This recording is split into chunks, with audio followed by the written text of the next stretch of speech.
some necessary tool to really address the issue of illegal vacation rentals that are currently occurring now. The industry has changed. I totally understand that. I totally get that. At the same time, we do have zoning districts for particular reasons, whether that be residential, whether that be hotel, whether that be any type of that. And we set that primarily for having those respective uses in that. And with the advent of these hosting platforms that have come recently in these recent years, it's definitely has been sort of a wild west out there since the last time that we've really taken a look at that. So with those comments, now I do realize that there are provisions that I've seen that you have included in your particular proposal along with Councilmember Monahan for that. And there's some that, I would disagree with, but in the spirit of collaboration and seeing that there needs to be something that has to be done, I feel that we do need to take a stand and have that courage and start off with that, start small. And eventually we could take a look at possibly opening it up to other areas down the road. But I think for now, we do have to have a level of enforcement. I think opening it up for a certain cap for bed and breakfasts where the homeowner would be basically in residence with having those guests there. So with that and those comments, I'll be supportive of your proposed CD amendment to Bill 89. And I'll be not moving forward my proposal for this particular measure. Thank you.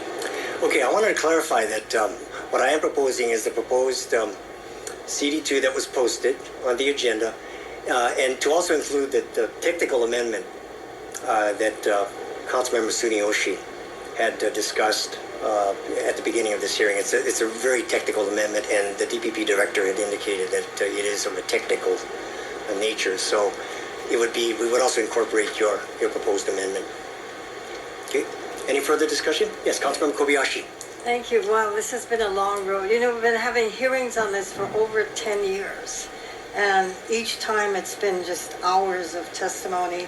We've been listening to the community. I think I'm an original member of Larry Bartley's Save Our Neighborhood. And I still continue to be part of that. And I have always been against TVUs. We're trying to find a compromise, I know. We've been trying to pass legislation, and we can, no matter what happens, we can always amend an ordinance. It's what we do here is never cast in stone because times change, and the important thing is to get legislation passed that'll enforce what we have on what we want to enforce to protect our neighborhoods. So I will certainly be supportive of your chair's recommendation, and let's move forward and let's pass Bill 89 with your CD2. Thank you.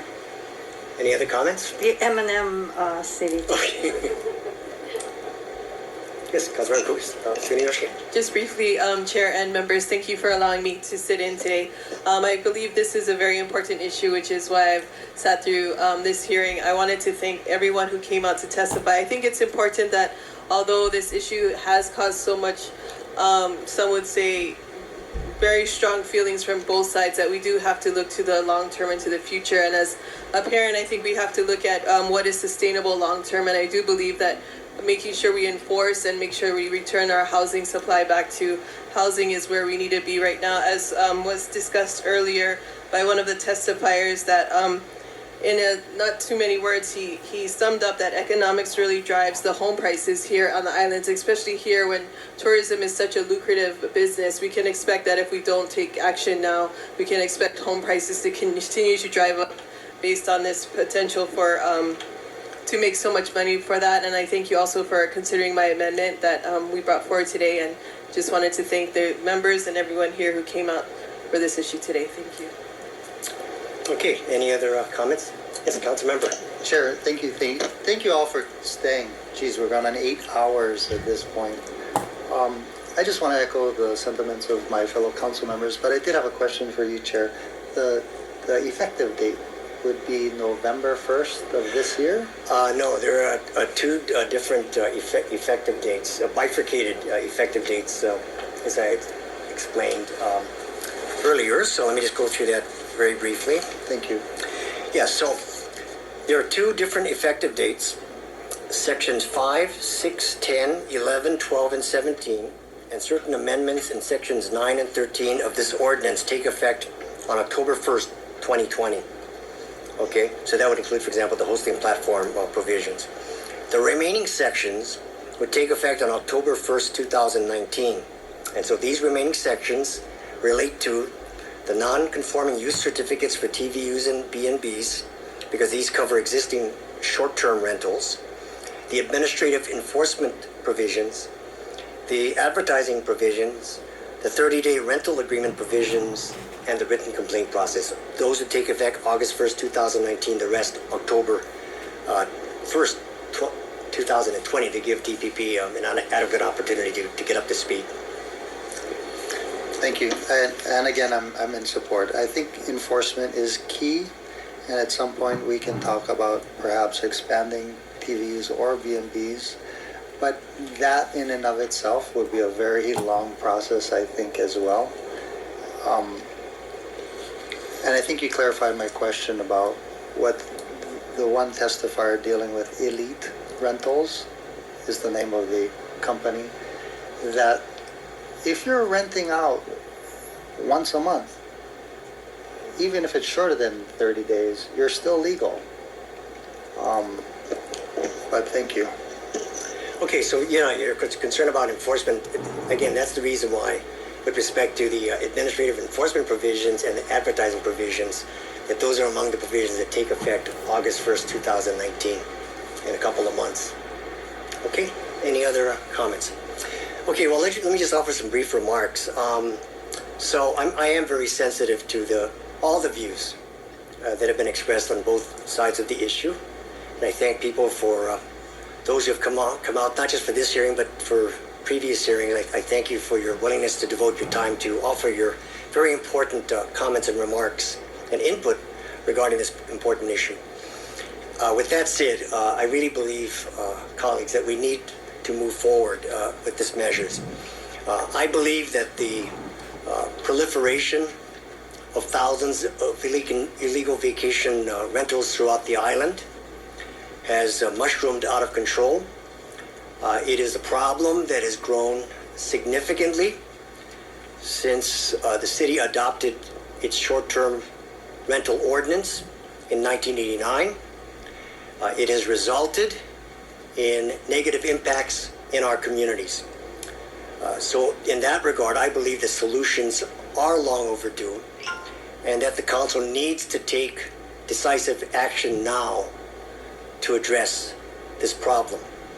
You know, throughout the many years I've served in public service, I've learned that elected officials are oftentimes faced with difficult issues about which, no matter what we decide, we're not going to please everyone.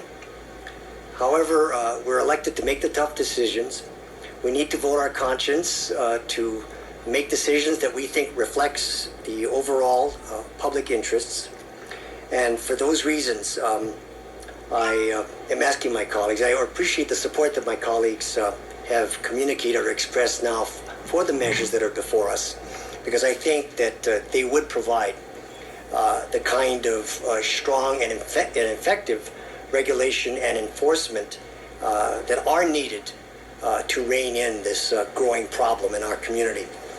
So, with that said, any final comments before we take a vote? Okay. The chair recommends that Bill 89, CD1, be amended to the CD2 version, as I've already discussed. That was submitted by Council members Manahan and myself. Is there any further discussion? Any objections? Oh, yes. Sure. Yes, I already indicated that. Yes, so, yeah, for clarification, yes, as I indicated, what we're voting on is the posted CD2 with Councilmember Tsuneyoshi's technical amendment. All right, so Are there any objections or reservations to amending to the proposed CD2? Hearing none, it's so ordered. And now the chair recommends that Bill 89, CD2, be reported out for passage on third reading. Any further objection, discussion? Objections or reservations? Hearing none, it's so ordered. Now let's take a vote on Bill 85. Let's go back to take a vote on Bill 85. CD1. Okay, so I'm not going to offer any remarks. Whatever remarks I offered on Bill 89 are also applicable to the proposed CD2 for Bill 85. Okay, so the chair recommends that Bill 85 CD1 be amended to the CD2 version that was submitted by myself and Councilmember Manahan. And I believe that, and again, that proposed CD2 would incorporate the technical amendment that Councilmember Tsuneyoshi had discussed earlier today. Okay, is there any discussion regarding the amendment to Bill 85?